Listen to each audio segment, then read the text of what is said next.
আমি আগবাঢ়িব বিচাৰিছো পৰৱৰ্তী প্ৰতিযোগীৰ মাজলৈ এইবাৰ আমি আগবাঢ়িব বিচাৰিম তিনিচুকীয়াৰ সহশাখাৰ প্ৰতিযোগী এন্ড্ৰিয়ানা ৰাজকুমাৰীৰ বিহু নাচ চাওঁচোন আহক এন্ড্ৰিয়ানাইনো আমাৰ আসাম ফক ডান্স টেলেণ্টলৈ কেনেধৰণৰ ভিডিঅ' প্ৰেৰণ কৰিলে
ধন্যবাদ জ্ঞাপন কৰিছো এন্ড্ৰিয়ানা ৰাজকুমাৰী আৰু তোমালৈ বহুত বহুত মৰম তথা অভিনন্দন জ্ঞাপন কৰিছো। তোমাৰ নাচ চাইনো কেনেকুৱা পালে আমি জানিবলৈ অত্যুৎসাহী হৈ পৰিছো। লগতে সেয়েহে আমি পোনপটীয়াভাৱে যাব বিচাৰিছো বিচাৰকসকলৰ কাষলৈ। প্ৰথমে যাব বিচাৰিছো নয়ন হাজৰিকা ছাৰৰ ওচৰলৈ। ৰাজকুমাৰী, তোমাৰ নাচ আমি চালো। নাচত কৰণীয় তোমাৰ আছে, যিখিনি কৰণীয় আছে সেইখিনি ভুলখিনি আমি নকলেও তুমি নিজে ঢুকি পাবা নিশ্চয়।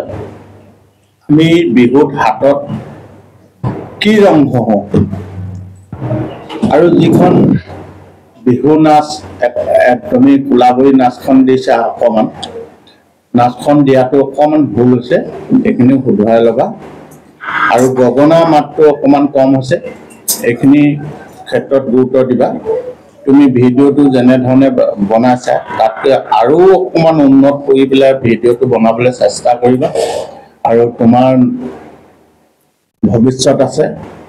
তোমাৰ যদি অলপ এই বিহু নাচৰ বিষয়ে তুমি চৰ্চা কৰা, নিশ্চয় এগৰাকী ভাল সুন্দৰ নাচনী হৈ আগবাঢ়িবা বুলি পেলাই আমি আশা কৰিছোঁ। মোৰ ফালৰ পৰা তোমাক 17 নম্বৰ আগবঢ়াইছোঁ। ধন্যবাদ নয়ন হাজৰিকা ছাৰ। ইয়াৰ পাছতে আমি যাব বিচাৰিছো আমাৰ অনিমা ভূঞা বাইদেউৰ কাষলৈ। এন্ড্ৰিয়ানা, তোমাৰ নাচ চাই ভালেই পালো।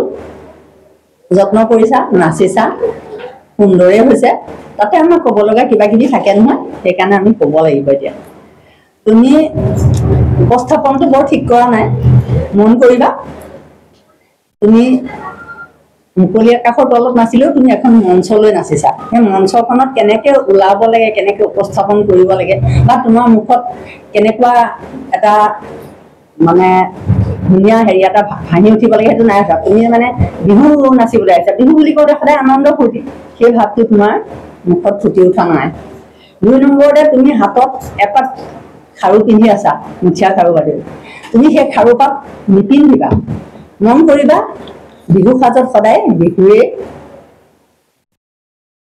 বিহুৰে বস্তু পিন্ধিব লাগে। তাৰমানে বেলেগ বস্তু পিন্ধিলে বৰ বেয়া দেখে। আৰু আনখন হাতত তুমি পিন্ধি আছা এডাল ৰছী। সেই ৰছীডাল হয়তো তোমাৰ বিশেষ কাৰণতো পিন্ধিব পাৰা, সেইটো আমি বাধা নিদিওঁ। নচা পৰখনত খুলি ল'বাচোন, তেতিয়া বৰ ধুনীয়া লাগে। আৰু আমাৰ বিহুৰ ঐতিহ্যটো বা পৰম্পৰাটো ৰক্ষা হয়। তাৰপিছত তুমি লগত আনিছা এগৰাকী সহযোগী গৰাকী যে আৰু দেই কেলে আনিলা নিচিনাহে মোৰ লাগিছে। সহযোগীয়ে সদায় সহযোগিতা আগবঢ়াব লাগে আৰু তোমাক প্ৰেৰণা যোগাব লাগে। তোমালৈ চাই হাঁহিব লাগে, মাতিব লাগে। লগত এপাক নাচিবও পাৰে, একো ডাঙৰ কথা নহয় নাচি থকাটো। কিন্তু সহযোগীয়ে তালটোকে ৰাখিব পৰা নাই, টকাটো বজাইছে তাল কাটি কাটি। মই ভাবিছো এনেকে সহযোগী নোলোৱাই ভাল। আৰু ল'লে অকণমান মন কৰিবা, সহযোগীয়ে তোমাৰ লগত সহযোগিতা উন্নতভাৱে আগবঢ়াব লাগিব। হাঁহি মাত দিব নালাগে আৰু হাঁহি আৰু 2 এপাক নাচন, সেইবোৰে তোমাক সহযোগিতা আগবঢ়াব লাগিব।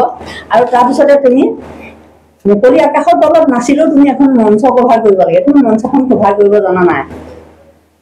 মঞ্চখন কভাৰ কৰিবলৈ সদায় যত্ন কৰিবা। মুকলি আকাশৰ তলত নাচিলেও এডোখৰ নিজৰ নিৰ্দিষ্ট জেগাত তুমি নাচিব লাগে তুমি একে ঠাইতে নাচি থাকিলা অকণমান নকৰা বুলন্দিত অকণমান ইফাল সিফাল কৰিছা নিচে অকণমান সেইখন জেগাই তোমাৰ কাৰণে চাফিচিয়েণ্ট নহয় বিহু বুলিলে মুক্ত মনে আৰু মুক্তভাৱে আৰু মুক্ত আকাশৰ তলত ধুনীয়াকৈ নাচিব লাগে আনন্দ ফূৰ্তিৰে মানুহক সুধিবা ওচৰত নিশ্চয় কোনোবা আছে সেই মুদ্ৰাবোৰ গোটেইকেইটা মুদ্ৰা যেতিয়া দিবা নাচি থাকোঁতে তেতিয়া নাচখন সম্পূৰ্ণ হয় ঠিক আছে এইখিনি তুমি মন কৰিবা তোমাৰ উজ্জ্বল ভৱিষ্যত কামনা কৰিছোঁ আৰু তোমাক মই মোৰ ফালৰ পৰা 17 নম্বৰ দিছোঁ ধন্যবাদ অনিমা বাইদেউ ইয়াৰ পাছতে আমি যাব বিচাৰিছো আমাৰ শ্ৰীধৰ গগৈ ছাৰৰ ওচৰত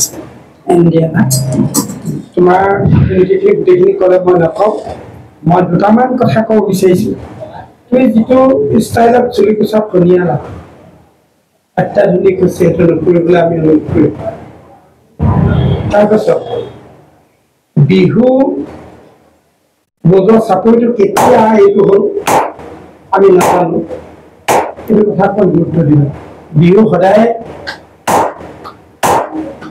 হ'ব লাগে যে কি নহওক এই কামখিনি কৰিবলৈ আহি অসমীয়া গহনা পৰিৱৰ্তন যে বেলেগ গহনা পিন্ধিলা এই কথাখিনি অধিকত জানি না অপব্যয় সময় খৰচ নকৰি মোৰ ফালৰ পৰা মই তোমাক ধন্যবাদ শ্ৰীধৰ গগৈ ছাৰ ইয়াৰ পাছতে আমাৰ এণ্ড্ৰিয়ানাৰ বাবে আমাৰ উপদেষ্টা মহোদয়ৰ পৰা দুআষাৰ মন্তব্য বিচাৰিম প্ৰতিযোগীগৰাকীয়ে যি নৃত্য প্ৰদৰ্শন বিহু নাচ প্ৰদৰ্শন কৰিছে আমাৰ অনুষ্ঠানৰ তৰফৰ পৰা আমি তেখেতক আন্তৰিক শুভেচ্ছা কামনা কৰিছোঁ আৰু যিহেতুকে আমি আমন্ত্ৰণ জনাই আমাৰ বিচাৰক মণ্ডলী মহোদয়ে যিখিনি প্ৰেজেণ্টেশ্যন দিছে সেইখিনি আশীৰ্বাদ স্বৰূপে লৈ অদূৰ ভৱিষ্যতে যাতে আগবাঢ়ি যোৱা তাৰ বাবে আমি তোমাক ধন্যবাদ ধন্যবাদ সকলোলৈকে আন্তৰিক ধন্যবাদ জ্ঞাপন কৰিছোঁ